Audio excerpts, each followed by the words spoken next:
जय हिंद प्यारे बच्चों, आप लोग सामने हम आज केमिकल बॉन्डिंग रासायनिक आबंधन टॉपिक पे चर्चा करने जा रहे हैं। यहाँ हम बात कर रहे हैं, ध्यान दीजिएगा, मैंने कहा chemical bonding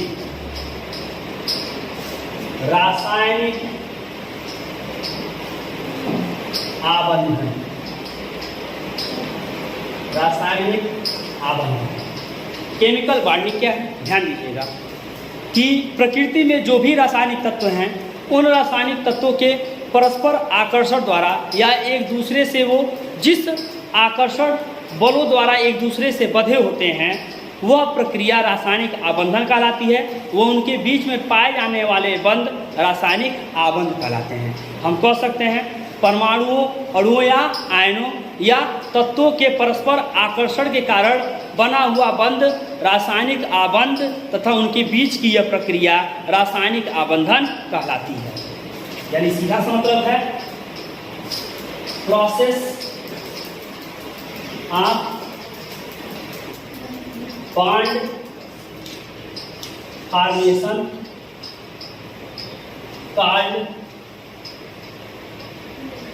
process of bond formation between the atom or ions are called chemical bonding and process is are called chemical bonding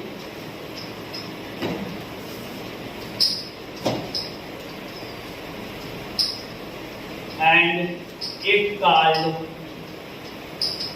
chemical bond। यानी सीधे सीधे शब्दों में कहा जाए कि परमाणु, अणुओं या आयनों, परमाणु या आयनों के आकर्षण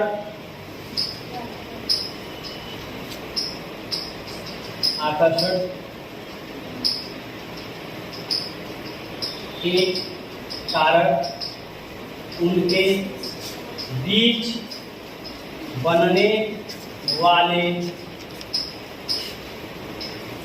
बंध को रासायनिक आबंध और यह प्रक्रिया रासायनिक आबंधन कहलाती है। यानी मतलब क्या कि किस प्रकार सोडियम क्लोरीन से जुड़ा हुआ है, किस प्रकार हाइड्रोजन क्लोरीन से जुड़ा हुआ है, किस प्रकार कैल्शियम सल्फेट से जुड़े हुए हैं, किस प्रकार कैल्शियम ऑक्सीजन से जुड़ा हुआ है। ये सभी परमाणु एक दूसरे से जुड़े किस प्रकार हैं, ये जुड़ने की प्रक्रिया केमिकल बॉन्डिंग कहलाएगी। और इनके बीच ये जो बॉन्ड हुआ है हम केमिकल बॉन्ड कहेंगे। ये प्रोसेस केमिकल बॉन्डिंग कहलाएगी और बनने वाले जो बॉन्ड होंगे इनके बीच वो केमिकल बॉन्ड कहलाएंगे। इन बॉन्ड की प्रॉपर्टी के आधार पे, properties based on the chemical bonding, रासायनिक आबंधन के गुणों के आधार पर रासायनिक आबंधन के गुणों, आबंधन के गुणों व परमाणु तथा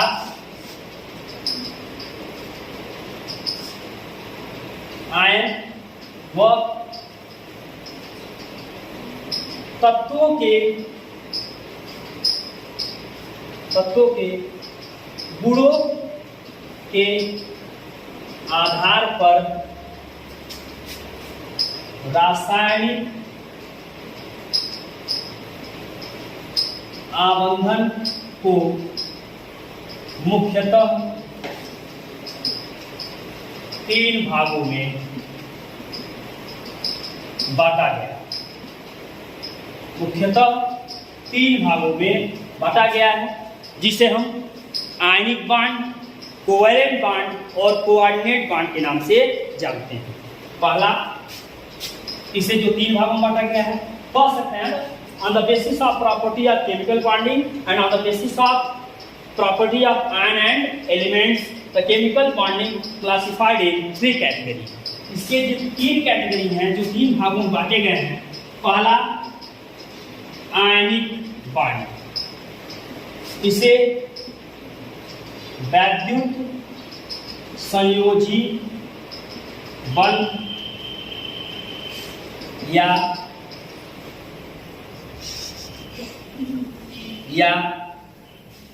आयनिक बंध के नाम से जाना जाता है। इसे वैद्युत संयोजी बंध या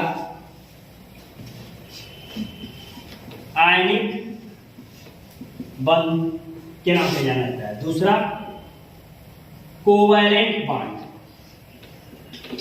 कोवैलेंट बॉन्ड, इसे सहसंयोजी बंध, सहसंयोजी बंध के नाम से जाना जाता है, जिसे बाद में 2 भागों में बांटा गया, समपरमाणविक और विषम परमाणविक, होमोएटॉमिक एंड हेटेरोएटॉमिक। हम बाद में नेक्स्ट वीडियो में इसे डिस्कस करेंगे। तीसरा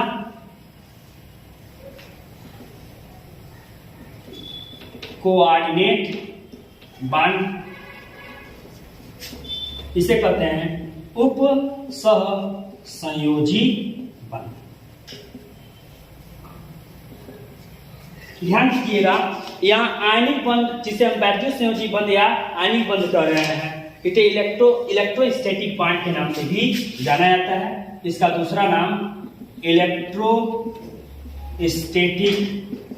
बॉन्ड भी इसे कहते हैं, इलेक्ट्रोस्टैटिक बॉन्ड भी इसे कहते हैं। अभी हम इसे समझाएंगे। आयनिक बॉन्ड को धोखाधड़ी वाला बॉन्ड भी कहा जाता है। कैसे एक इलेक्ट्रॉन वाले का भाग जाएगा किसी एक का। और कोवैलेंट बॉन्ड, इसे हम प्रेम मोहब्बत वाला बॉन्ड, इसे समर्पण वाला बॉन्ड, इसे समझदारी वाला बॉन्ड या सहयोगी भावना वाला बॉन्ड भी हम इसे कहते हैं। यहाँ इलेक्ट्रॉनों की परस्पर साझेदारी होगी। दोनों परमाणु जो आपस में जुड़ेंगे, उन परमाणुओं के बीच इलेक्ट्रॉनों की शेयरिंग होगी। एक कहेगा 2 तुम दो तो 2 हम देंगे, एक कहेगा 1 तुम दो तो 1 हम देंगे। यानी साझे के इलेक्ट्रॉन दोनों परमाणु के होंगे और दोनों एक दूसरे से साझा करके ये बॉन्ड बनाएंगे, यानी बड़ी समझदारी से ये बॉन्ड बनाएंगे।